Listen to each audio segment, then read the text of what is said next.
अस्सलाम वालेकुम नाज़रीन, खबर के साथ मैं हूं आपकी होस्ट शुमाइला नवाज। नाज़रीन, आज जो हम डिस्कशन करेंगे प्रोग्राम में उस बारे में बात करते हैं। आपको बताऊं कि टॉपिक हमारे पास है कि मिलिट्री कोर्ट पर अदालत हुक्म दे तो क्या हुकूमत मानेगी या हवा में उड़ा देगी।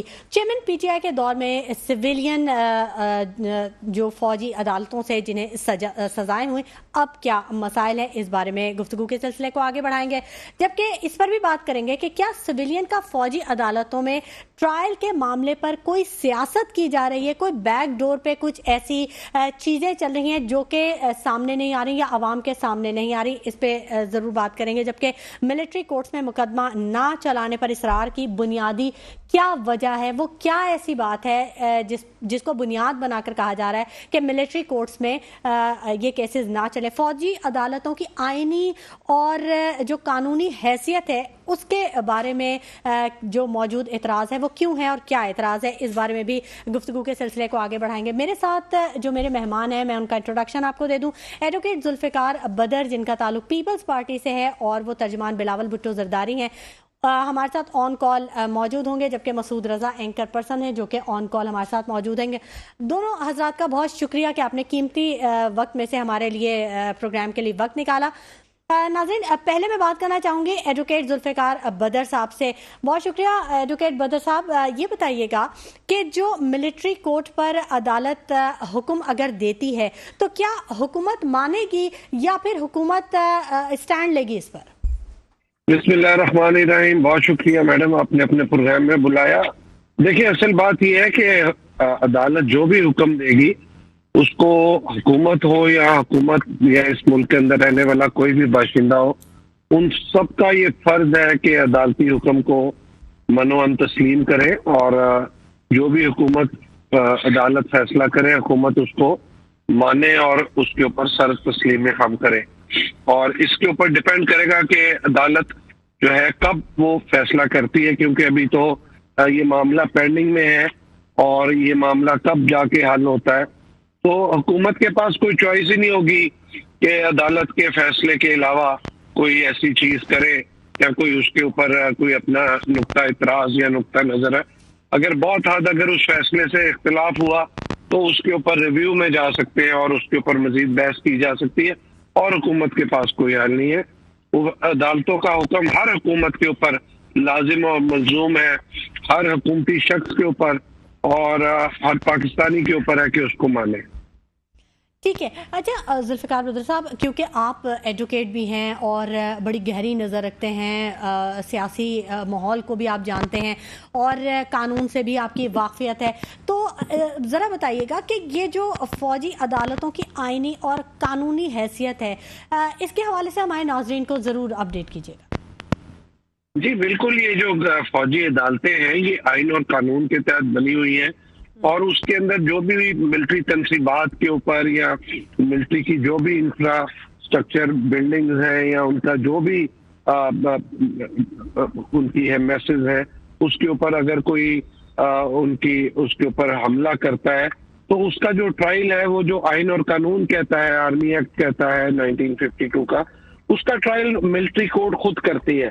और इमरान खान साहब के भी दौर में काफी सारे लोगों का मिलिट्री कोर्ट का ट्रायल हो चुका है और अभी भी जो प्लानर्स हैं, ऑर्गेनाइजर्स हैं और फाइनेंसर्स हैं या जिन लोगों ने ये प्लानिंग की 9 मई के हवाले से, उन सब का जो ट्रायल है वो मिलिट्री कोर्ट में ही होगा। उसके अंदर चाहे वो सिविलियन है या जो भी है, तो उसके ऊपर जो नुक्ता एतराज उठाया जा रहा है वो ये उठाया जा रहा है कि सिविलियंस का जो है मिलिट्री कोर्ट में नहीं हो सकता। कि जब आप देखें कि जो सिविलियन मिलिट्री की तनसीबात के ऊपर, मिलिट्री के आर्मी हाउस के ऊपर, जीएचक्यू के ऊपर, एयरफोर्स की जो आपकी मेस है और एयरफोर्स का जो आपकी बेस है उसके ऊपर हमला कर सकता है, तो जब एक सिविलियन मिलिट्री के ऊपर हमला कर सकता है जो, तो उसका मिलिट्री कोर्ट में क्यों नहीं ट्रायल हो सकता? अगर आइन और कानून में ये गुंजाइश दी गई है और 1952 के इस एक्ट में दी गई है, तो मैं नहीं समझता कि उसके बाद कोई किसी किस्म का कोई नुक्ता इतराज रह जाता है और मामला रह जाते हैं कि इसके ऊपर कोई किया जाए। लेकिन अगर इसके ऊपर अदालत कोई मजीद फैसला करेगी तो उसको आइन और कानून के अंदर रह के ही फैसला करना है, क्योंकि इस 1952 के एक्ट को अदालत खत्म नहीं कर सकती और उसके अंदर जो चीजें आ चुकी हैं वो जितने अरसे से आई हुई हैं तो उसको फॉलो ही करना पड़ेगा। उसमें किसी के पास कोई चॉइस है नहीं, क्योंकि अदालतों का काम है आइन और कानून को इंटरप्रेट करना, ना कि री राइट ऑफ द कॉन्स्टिट्यूशन करे। ये अदालतों का काम नहीं है। तो लिहाजा इस मुल्क के अंदर अगर मिलिट्री कोर्ट के अंदर भी किसी का ट्रायल होगा, जिन लोगों ने दहशत गर्दी की है खासतौर पे मिलिट्री तनसीबात के ऊपर, तो उनका ट्रायल जो है आइन और कानून के मुताबिक होगा। और पाकिस्तान पीपल्स पार्टी और उसकी लीडरशिप हमेशा से ये आवाज उठाती आई कि किसी के साथ ज्यादती नहीं होनी चाहिए, लेकिन अगर किसी के ऊपर साथ ट्रायल किया जाए तो वो आइन और कानून के तहत होना चाहिए और उससे हट के नहीं होना चाहिए, को अपनी मर्जी से कोई चीज नहीं होनी चाहिए। ठीक है जुल्फिकार बदर साहब, लेकिन देखें ना, फौजी अदालतों में सिविलियन के ट्रायल पर फौरी हुक्म इम्तना की दरख्वास्त को मुस्तरद कर दिया गया है। मतलब अदालती रवैया जो है वो बड़ा फ्रंट पे है और यकीनी तौर पे अदालत का जो हुक्म है वो हर खास व आम के लिए एक ही है और उसका एहतराम भी लाजिम है। जी बिल्कुल, अदालत का एहतराम तो है। अब उसके लिए जो स्टे ऑर्डर को डिनाई किया गया, बेसिकली स्टे ऑर्डर जब दिया जाता है तो उसके अंदर बताया जाता है कि किसी का कोई रिपेयरेबल लॉस हुआ। इसके अंदर कोई ऐसा अभी चीज नजर नहीं आ रही कि किसी का कोई इरिपेयरेबल लॉस हुआ। जो लोग, जिन लोगों का मिलिट्री कोर्ट में ट्रायल होना है या उनका स्टार्ट होगा या जिन लोगों को पकड़ा हुआ है, अगर उनमें से जो बेगुनाह है उनके बारे में आवाज उठानी चाहिए। लेकिन जो लोग इस सारे मामले के जिम्मेदार हैं उनको तो बिल्कुल भी उसके अंदर जो है रियायत गुंजाइश नहीं देनी चाहिए। और अदालत ने इसी चीज की बिना के ऊपर कि आप पहले अपना केस साबित तो करें, आपका केस है क्या। क्योंकि अगर 1952 के एक्ट के अंदर आईनी और कानूनी तकाजे पूरे हैं तो आज इतने सालों बाद किसको ख्याल आ रहा है, किन लोगों को ख्याल आ रहा है। जब मार्शल के दौर लगे थे, जब इमरान खान साहब का दौर था जिसके अंदर मिलिट्री कोर्ट बने और ट्रायल होता रहा, उस टाइम क्यों नहीं इन लोगों ने आके आवाज उठाई और उस टाइम पे आके कहा कि मिलिट्री कोर्ट के अंदर ट्रायल नहीं होने चाहिए, बल्कि पार्लियामेंट ने अलाउ किया। जी सवाल ही यही है जुल्फिकार बदर साहब कि जब पीटीआई की गवर्नमेंट थी उस वक्त सिविलियन कोर्ट्स में, जब फौजी कोर्ट्स में जब सिविलियंस के केसेस चल रहे थे, तो अब क्या मसला है, वो कौन सी बात ऐसी आ गई, कौन सी वजह ऐसी आ गई, इस बारे में भी रोशनी डालिएगा। देखिए अभी बात वजह कुछ भी नहीं है, सिर्फ ये है कि जो लोग इस चीज की हाइप क्रिएट कर रहे हैं या सोशल मीडिया के ऊपर आके बोल रहे हैं, या जिन लोगों को बहुत ज्यादा पीटीआई या इमरान खान साहब से प्यार हुआ है आजकल, वो सिर्फ एक फस क्रिएट करना चाह रहे हैं। वो उनको बताना चाह रहे हैं कि हमारे अंदर बड़ी काबिलियत है और अहलियत है और हम इस चीज को रुकवा देंगे। सर ये असल बात यह है कि ये जो वकील इसके केसेस कर रहे हैं वो इमरान खान साहब का बेसिकली माल खाना चाह रहे थे, उनसे पैसे बटोरना चाह रहे हैं, उनसे फीसों की मद में पैसे लेके वो केस करना चाह रहे हैं और उन्होंने कहा कि जी हम इसको करवा लेंगे। ये बस एक जैसे एक वकील क्लाइंट से फीस नहीं लेता और उसको पता होता है कि ये फांसी से नहीं बच सकता, लेकिन वो झूठ बोल के ले लेता है। तो इस सारे मामले में भी यही चीज नजर आ रही है और कुछ भी नहीं है। अदरवाइज इसका कोई ऐसा मुझे पॉजिटिव फ्रूटफुल रिजल्ट नजर नहीं आता, क्योंकि अदालतें, मैंने जैसे पहले अर्ज किया, अदालतें री राइट ऑफ द कॉन्स्टिट्यूशन नहीं कर सकती, आइन को और कॉन्स्टिट्यूशन की इंटरप्रिटेशन कर सकती है। तो जुल्फिकार बदर साहब, आप कैसे देखते हैं कि अब क्या सिनेरियो क्या बनने जा रहा है। ईद उल अज़हा की आमद है, लोग तो अभी ईद उल अज़हा में लग गए हैं, लेकिन जो सियासी दर्जा हरारत है वो भी खासा अपने उरूज को पहुंचा हुआ है। तो माहौल कैसा बनता हुआ आप देख रहे हैं, क्या आइंदा होने वाला है, क्या खबरें हैं आपके पास? देखिए जी, सबसे पहले तो मैं ये समझता हूँ कि 9 मई के वाक़े के अंदर जो मैच्योर रिस्पॉन्स पाकिस्तान की आर्म फोर्सेस ने दिया है, मैं समझता हूँ उनको खराज तहसीन पेश करना चाहिए कि इतनी मैच्योरिटी उन्होंने दिखाई है कि कोई ऐसा एक्शन नहीं किया जिस एक्शन का जो इस 9 मई के वाक़े के प्लानर थे, जो उन्होंने प्लान किया हुआ था कि हम ये इकदाम करेंगे तो उस इकदाम के नतीजे में ये मामला होगा, तो फौज ने उसको बड़ी खूबसूरती से टैकल किया। मैं समझता हूँ वो तो खराज तहसीन के मुस्तहिक है। और दूसरी ये जो बात है कि सियासी हाइप बहुत क्रिएट हुई है, इसके अंदर कोई सियासी हाइप नहीं है। देखें, इमरान खान साहब की दुकानदारी जो है वो तो उस तरह नहीं अब चल रही, वो उनकी दुकान बंद हो गई हुई है, क्योंकि उनको he will have to face the military court and military trial, because he was the जो है मास्टर प्लानर थे वो 9 मई के वाक़े के अंदर, और उन्होंने प्लानिंग की थी सारी इसके अंदर। So he will have to face the trial. उसके अंदर उस चीज नजर आ रही है कि उनको इस चीज को देखना पड़ेगा। और दूसरा, ग्राउंड पे उनके साथ आने को कोई तैयार नहीं, क्योंकि कोई भी शख्स जो उनका वोटर सपोर्टर हो या लोग हो वो मारे खाने को तैयार नहीं है। People have become very mature, क्योंकि जिन लोगों को इन्होंने गुमराह किया था उन लोगों को काफी हद तक समझ आ गई है, और जिनको नहीं आई उनको अगले कुछ अरसे में आ जाएगी। बाकी रह गई बात पीडीएम और बाकी पॉलिटिकल पार्टीज की। उन्होंने एक बजट दिया है, बजट के बाद अब वो आईएमएफ से कोशिश कर रहे हैं कि मामलात हो जाएं, जो कि नजर आ रहा है कि अगले 1-2 दिन में हो जाएंगे। जैसे ही वो होते हैं तो पाकिस्तान के अंदर एक फाइनेंशियल और इकोनॉमिक स्टेबिलिटी की तरफ मूवमेंट स्टार्ट हो जाएगी। और उसके बाद बहुत सारे जो डोनर एजेंसीज हैं और इदारे हैं जिन्होंने फ्लड के हवाले से और दूसरे मामलात के हवाले से प्लेजेस किए हुए थे, उधर से पैसे आ जाएंगे। सऊदी अरेबिया और मिडल ईस्ट जो यूएई से पैसे आएंगे, चाइना आपको मजीद इन्वेस्टमेंट के लिए पैसे देगा। ये सारे पैसे किसी न किसी हेड और किसी न किसी इन्वेस्टमेंट की मद में आएंगे। तो यहाँ से काफी हद तक मैं समझता हूँ कि ये जो एक इकोनॉमिक स्टेबिलिटी है उसकी तरफ हम चलना शुरू हो जाएंगे और चीजें फाइनेंशियली बेहतर होना शुरू हो जाएंगी, जो कि इसमें थोड़ा सा टाइम लगेगा। ये नहीं है कि रातों रात बेहतरी आएगी, लेकिन चीजें थोड़ा सा बेहतर एक उस ट्रैक पे आ जाएंगी। क्योंकि आप देखें जो पिछले दिनों एक फौज ने भी कोर कमांडर कॉन्फ्रेंस की, उनका भी उसका जो क्रक्स था वो यही था कि हमने इकोनॉमिक स्टेबिलिटी की तरफ फोकस करना है, और इकोनॉमिक स्टेबिलिटी तभी आ सकती है जब तक पॉलिटिकल स्टेबिलिटी हो। तो पॉलिटिकल स्टेबिलिटी को तो जो है वो एड्रेस कर दिया गया है कि अब यहाँ पे कोई पॉलिटिकल केओस और इनस्टेबिलिटी का वाला मामला नहीं होगा, और यहाँ पे अब इकोनॉमिक स्टेबिलिटी लाने के लिए हर उस चीज को एड्रेस किया जाएगा, हर उस इशू को एड्रेस किया जाएगा जो पॉलिटिकल इंस्टेबिलिटी लेके आए और उसकी वजह से इकोनॉमिक इंस्टेबिलिटी है। क्योंकि इस मुल्क के अंदर तमाम पॉलिटिकल फोर्सेस, स्टेक होल्डर्स और इंक्लूडिंग एस्टेब्लिशमेंट वो इस चीज पे फोकस करके बैठ चुके हैं, और उन्होंने इस चीज पे इरादा कर लिया कि हमने इस मुल्क के अंदर इकोनॉमिक स्टेबिलिटी लेके आनी है। आसिफ अली जरदारी साहब देखे पीछे वो फेडरेशन ऑफ पाकिस्तान चैम्बर गए, फिर एप्टिमा गए, और उन्होंने टेक्सटाइल के जो एक्सपोर्टर थे उन्होंने भी मुलाकात की। असल मकसद सबको जो है, जो इनसिक्योरिटी है, मुल्क से पैसा बाहर जा रहा है, उनको उन्होंने बावर करवाया कि इस मुल्क में पोटेंशियल है।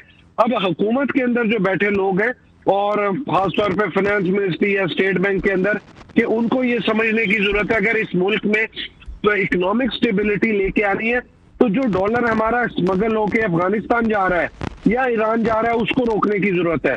फिर आपको जो इस मुल्क के अंदर बैठे हुए बहुत सारे बड़े मनी चेंजर हैं उनको आपको रेगुलेट करने की जरूरत है, क्योंकि वो अपनी मर्जी से सट्टा खेलते हैं, डॉलर ऊपर नीचे करते हैं। तो इसको भी हुकूमत को रेगुलेट करने की जरूरत है।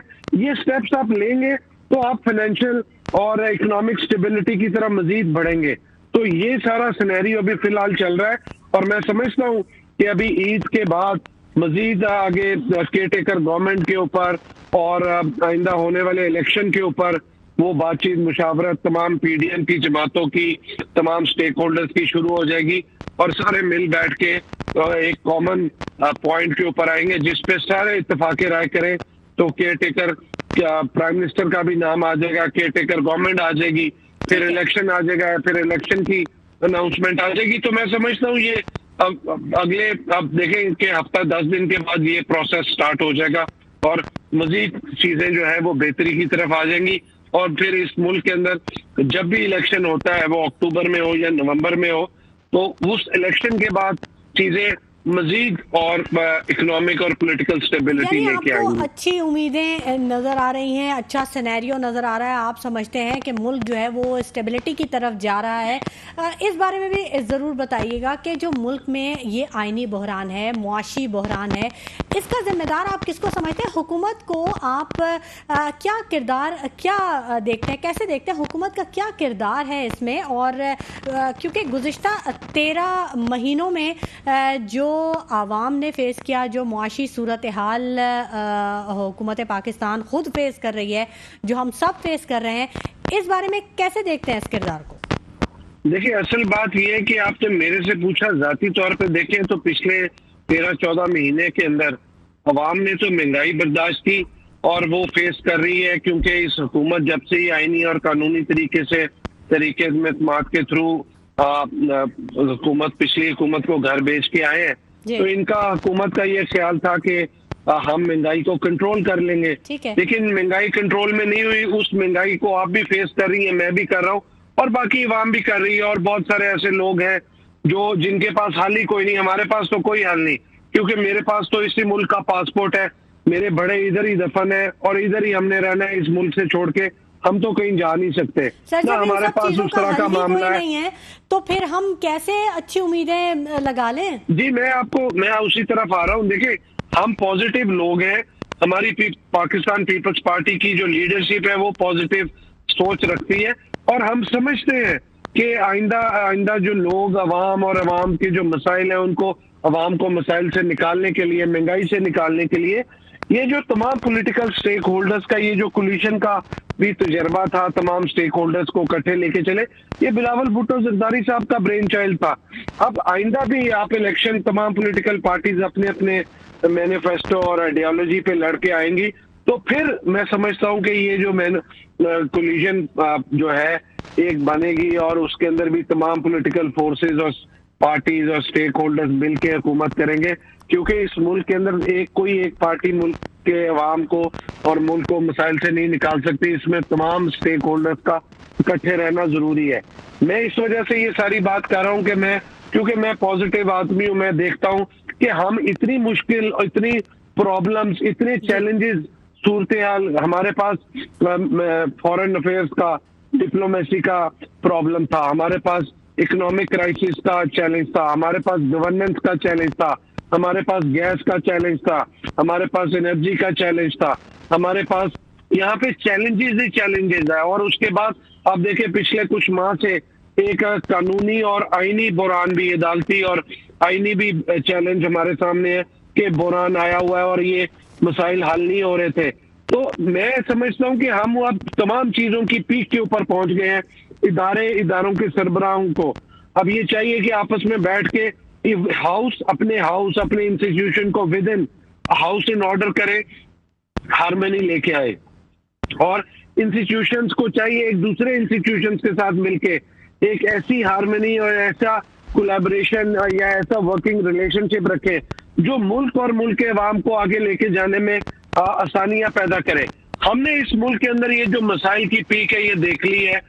अब जैसे IMF का मामला होता है तो हमने मसाइल को निकाले। इस तमाम चीज का जिम्मेदार मैं समझता हूं कि इमरान खान साहब ने जो पहले 10 माह IMF से जाके राब्ता नहीं किया था और अवाम को गुमराह किया था कि हम कुछ कॉल नहीं उठाएंगे, और कहा था कि मेरे पास ऐसे लोग मौजूद हैं, ऐसे 200 बंदों की इकोनॉमिक टीम मौजूद है जो इस मुल्क को इतने पैसे ले आएगी, इतने मसाइल से निकालेगी, और उसमें से कुछ भी नहीं हो सका।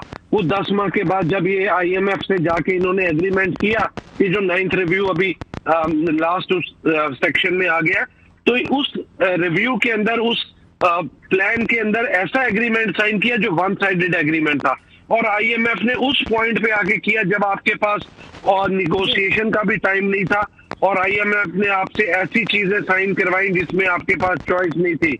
आपकी महंगाई का, आपका शरह सूद का, आपकी जो मिडिल क्लास है, जो सैलरी बेस्ड लोग हैं उनके ऊपर टैक्सेस का, आपकी जो सेक्टर्स आपके ग्रो कर रहे थे उनके ऊपर टैक्सेस का, सुपर टैक्सेस का, जो शराइत उन्होंने की तो आपको माननी पड़ी। आपके पास हाल ही नहीं था कि आप उससे भागते। आप देखें कि ये जो अभी हुकूमत ने $1 लाख वाली बात की है, इससे भी हुकूमत को वापस जो है वो अपने फैसले को वापस लेना पड़ा, क्योंकि IMF की शर्त थी 21% पे आपकी शरह सूद थी, 22% पे करनी पड़ी क्योंकि IMF की रिक्वायरमेंट थी। ये सारा मामला इमरान खान साहब के पहले 10 माह से चल रहा था, और खान साहब ने जितनी कोशिश की वो सारे ज़राए वसाइल के बावजूद, जब सारे दुनिया के सारे मुल्क कोरोना के दिनों में फ्यूचर बाइंग, फ्यूचर एग्रीमेंट कर रहे थे बगैर पैसे दिए, ये जो ऑयल खरीद रहे थे और LNG LPG खरीद रहे थे, उस टाइम पे ये यहाँ पे बैठ के ये प्लान कर रहे थे कि हमने इस मुल्क को बाकी चीजों से कैसे निकालना है। उस टाइम पे इन्होंने फ्यूचर बाइंग नहीं की। आज जो मुल्क तरक्की कर रहे हैं डेवलप कंट्रीज, वो सारे देखें उन्होंने फ्यूचर बाइंग की हुई या सस्ता तेल ले रहे हैं उस जमाने के कोरोना के दिनों के जमाने के एग्रीमेंट किए हुए। आज हमें पेट्रोल भी मुश्किल से मिल रहा है, महंगा मिल रहा है। LPG जो मिल रही थी वो अभी नहीं मिल रही क्योंकि यूरोप को जा रही है। हम जो पहले LNG और पेट्रोल रशिया से और यहाँ से सेंट्रल एशियन स्टेट से ले रहे हैं, मैं समझता हूँ कि हमें अपने एनर्जी के क्राइसिस को, काफी का एग्रीमेंट हो गया है, ईरान गैस पाइपलाइन हमें उसको इनिशिएट करना है क्योंकि उसको हमें अपने सिस्टम में इंजेक्ट करना है। फौरी मसाइल के हल के लिए बातचीत करने की जरूरत है, फौरी फैसले करने की जरूरत है, सख्त फैसलों की भी बहुत ज्यादा जरूरत है। यकीनन हम इस पर भी मजीद बात करेंगे, लेकिन वक्त हो गया एक छोटे से ब्रेक का। हमारे साथ रहिएगा। वेलकम बैक नाज़रीन, गुफ्तगू के सिलसिले को आगे बढ़ाएंगे और मेरे साथ ऑन कॉल मौजूद हैं एडवोकेट जुल्फ़िकार बदर साहब। पीपल्स पार्टी से उनका ताल्लुक है। तर्जुमान बिलावल भुट्टो जरदारी हैं। बदर साहब, जो ये अहम मुलाकातें हुई हैं, अहम बैठकें हुई हैं, इस बारे में ज़रा कुछ गुफ्तगू कर लेते हैं कि दुबई में पीपल्स पार्टी और मुस्लिम लीग नून की आला क़यादत जो है, इसके दरमियान होने वाले मुलाकातों में क्या फ़ैसले किए गए हैं। PPP ने नून लीग से पंजाब में सीटें मांग ली हैं, क्या कहना है आपका इस बारे में, क्या इतलात हैं आपके पास?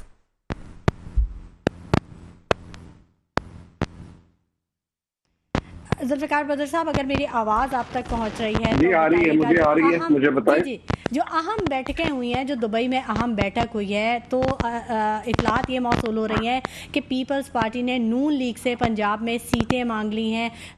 क्या सूरत हाल बनती देख रहे हैं आप, क्या इतलात हैं आपके पास? देखिए, मेरे पास तो इस तरह की कोई मुसद्दका इतलात नहीं है अभी तक कि पीपल्स पार्टी में कोई। कर लें कुछ जी, थोड़ी सी गैर मुसद्दका इतलात पे बात कर लेते हैं। गैर मुसद्दका ये है कि सियासी लोग जब मिलते हैं तो सियासी गपशप होती है, ठीक, और कोई ऐसी चीज नहीं है जिसके ऊपर कोई खास, जिसके ऊपर मैं कहूँ कि ऐसी कोई बात हुई है। हाँ, मुल्क की मौजूदा मुआशी सूरत हाल के ऊपर बात हुई है, और मुआशी सूरत हाल को टैकल करने के लिए इस चीज के ऊपर जरूर जब सियासी लोग बैठते हैं तो वो देखते हैं कि जैसे ये माजी के अंदर या अभी मौजूदा सूरत हाल के अंदर, कि जैसे पहले भी अभी भी एक कोलैबोरेशन के साथ, एक बामी हमआहंगी के साथ मामलात को चलाया गया और एक दूसरे को सपोर्ट किया गया चार्टर ऑफ डेमोक्रेसी के हवाले से। तो चार्टर ऑफ इकोनॉमी भी एक ऐसा सब्जेक्ट है जिसके ऊपर मैं समझता हूँ कि सारे मुत्तफिक हैं कि उसको कर लिया जाए, तमाम स्टेक होल्डर्स को जोड़ लिया जाए, ताकि इस मुल्क के अंदर किसी किस्म का इकोनॉमिक इंस्टेबिलिटी के हवाले से बातचीत ना रहे। तो सियासी लोगों ने, फिर आपको पता है सियासत जब बैठना है तो सियासत के ऊपर ही बात होनी है, आइंदा होने वाले इलेक्शन के हवाले से बात होनी है, और गवर्नेंस के हवाले से बात होनी है, और इस तरह के आपके जो रीजनल इश्यूज है, आपके ग्लोबल है, फॉरेन पॉलिसी के हवाले से है। तो इस किस्म की बातचीत तो होती है, तो वहाँ पे बहुत सारी फिर बातें आपको पता है। ठीक है सर, ये सारी बातें बिल्कुल सियासी गुफ्तगू होती है, मुआशी जो मामलात हैं उस पर बातचीत की जाती है। इस्तेहकाम पाकिस्तान पार्टी के हवाले से कुछ बातचीत हुई है वहाँ पर? कुछ बताया गया है कि इनको कितनी सीटें देनी है, कहाँ एडजस्ट करना है इनको, या इनके बारे में क्या फैसले किए गए हैं? देखिए, इस्तेहकाम पाकिस्तान पार्टी ने अपना फैसला खुद करना है, उसमें पीपल्स पार्टी के साथ कोई ऐसा उनकी बातचीत नहीं है। तो किसी और पार्टी के साथ हुई हो तो मेरे पास उसकी इतला नहीं है। पीपल्स पार्टी वालों ने तो की लीडरशिप के साथ ऐसा कोई इस्तेहकाम पाकिस्तान की पार्टी का कोई ऐसा अंडरस्टैंडिंग नहीं है कि उनके साथ कोई सीटों की बातचीत हुई हो। ठीक है। और मरियम नवाज साहिबा की भी मुलाकात हुई है पीपल्स पार्टी की क़यादत से। कुछ अहम फैसलों का कहा जा रहा है। आज भी कोई अहम मुलाकात का इम्कान है क्या? अभी तक तो मैडम कोई मेरे पास सच नहीं है। ये तो अभी जब कोई ऑफिशियली चीज निकलेगी तो मैं आपको बता सकूंगा, क्योंकि अभी तक मैंने आपको कहा ना कि मुसद्दका इतला कोई नहीं है कि वहां पे बैठ के क्या बातचीत हुई, क्या हुआ। ठीक है। तो जैसे ही कोई बात होगी मैं अपने पास से आपको कोई बात नहीं बता सकता। ठीक है, ठीक है। इस बारे में भी ज़रूर बताइएगा हमारे नाज़रीन को जो हमारा प्रोग्राम देख रहे हैं कि वज़ीर ख़ारजा बिलावल भुट्टो ज़रदारी साहब ने कई दौरे किए हैं गैर ममालिक के, और वहाँ पर पाकिस्तान के इमेज को बेहतर करने की कोशिश की है। तो क्या वो अपना किरदार निभाने में मुकम्मल तौर पर कामयाब हुए? क्योंकि गुज़श्ता जो दिनों में हमने देखा कि पाकिस्तान का इमेज आलमी सतह पर बहुत मुतासिर हुआ है। देखिए, पाकिस्तान बिलावल भुट्टो जरदारी साहब जब से वजीर खारजा बने हैं, मैं समझता हूँ पाकिस्तान का इमेज बहुत हद तक बेहतर हुआ है। और पाकिस्तान की जो डिप्लोमेटिक एंगेजमेंट है, जो पिछली हुकूमत ने उसको डिप्लोमेटिक आइसोलेशन में रखा हुआ था, बिलावल साहब ने अपनी मेहनत और अपनी काबिलियत के बलबूते पे उसको डिप्लोमेटिक एंगेजमेंट में तब्दील करके पाकिस्तान के बहुत सारे मुल्कों के साथ बायलैटरल रिलेशन बेहतर किए, फिर मल्टीलैटरल और रीजनल कनेक्टिविटी में और बहुत सारे फोरम्स की साइड लाइन्स पे मुल्कों के साथ ताल्लुकात को बेहतर किया है। अब ये जो पाकिस्तान के इमेज के बारे में लोग बात कर रहे हैं, बेसिकली वो मुल्क दुश्मन लोग हैं, उनको डिप्लोमेसी का पता ही नहीं है कि वो डिप्लोमेसी होती क्या है। पाकिस्तान के आप देखें, अमेरिका से ताल्लुकात बेहतर हुए, अमेरिका आपको सपोर्ट नहीं कर रहा था। चाइना जो कि सी पैक की वजह से नाराज था, चाइना के साथ ताल्लुकात बेहतर हुए। चाइना अब तक आपको 2.3 बिलियन आपका रोल ओवर कर चुका है और 1.8 बिलियन आपको पिछले कुछ अरसे में दे चुका है। 500 बिलियन दिया, फिर 300 मिलियन दिया, आप 500 मिलियन दिया, 300 मिलियन दिया, फिर 1 बिलियन दिया। फिर उसके बाद आप देखें ईरान के साथ, फिर आपके अफगानिस्तान की सपोर्ट पूरी दुनिया को कहा जा रहा है। फिर इंडिया के अंदर बिलावल साहब का विजिट हुआ जो कश्मीर के हवाले से किया। फिर यूरोपीय यूनियन, मिडल ईस्टर्न कंट्रीज के साथ जो आज आपको सपोर्ट करे। आप देखें कि कश्मीर के मौके पे जर्मनी ने आपके हक में फैसला किया, फिर जीएसपी प्लस ने पूरे यूरोप ने आपके हक में फैसला किया, आपका जीएसपी प्लस का स्टेटस बढ़ा।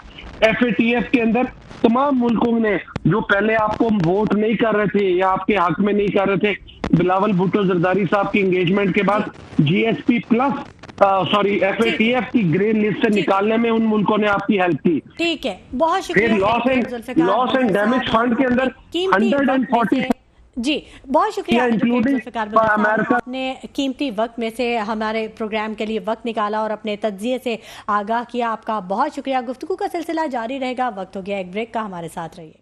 वेलकम बैक नाजरीन, गुफ्तगू के सिलसिले को हम आगे बढ़ाएंगे। हम बात कर रहे हैं इलेक्शंस की और जो फौजी अदालतें हैं उस हवाले से। हमारे साथ मौजूद है एडवोकेट जुल्फ़िकार बदर साहब, और उनका यही कहना था कि जो मुल्क में मुआशी जो बहरान है, जो आइनी बहरान है, उसके तमाम तर जिम्मेदारी जो गुज़िश्ता हुकूमत है उसकी है, क्योंकि उसने सही वक्त पर सही फैसले नहीं किए। उनके गलत फैसलों की वजह से हम आज इन तमाम मसाइल को फेस कर रहे हैं। गुफ्तगू के सिलसिले को हम आगे बढ़ाएंगे, कुछ दीगर सवालात पर भी डिस्कस करेंगे। हमारे साथ मौजूद हैं नुसरत मिर्जा साहब, तज्जियाकार हैं और यकीनन बहुत फेम है, अक्सर हमारे प्रोग्राम में हमें ज्वाइन करते हैं। बहुत शुक्रिया नुसरत मिर्जा साहब।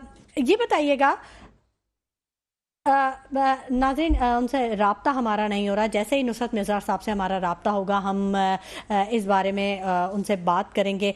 जो अहम बैठकें हुई हैं, जो अहम मुलाकातें हुई हैं, उस बारे में जो ज़राए का ये कहना है कि कुछ अहम फ़ैसले सामने आने वाले हैं। कुछ बड़े रहनुमा जो मिल बैठे हैं, जो मुख्तलिफ इजलास हुए हैं, मुल्क के फेवर में, उसके हक में कुछ बातें की जा रही हैं। सियासी और मुआशी इस्तेहकाम के लिए कुछ अहम फैसले करने ज़रूरी हैं और मुलाकातों का सिलसिला जो है वो बार बार जारी रहेगा।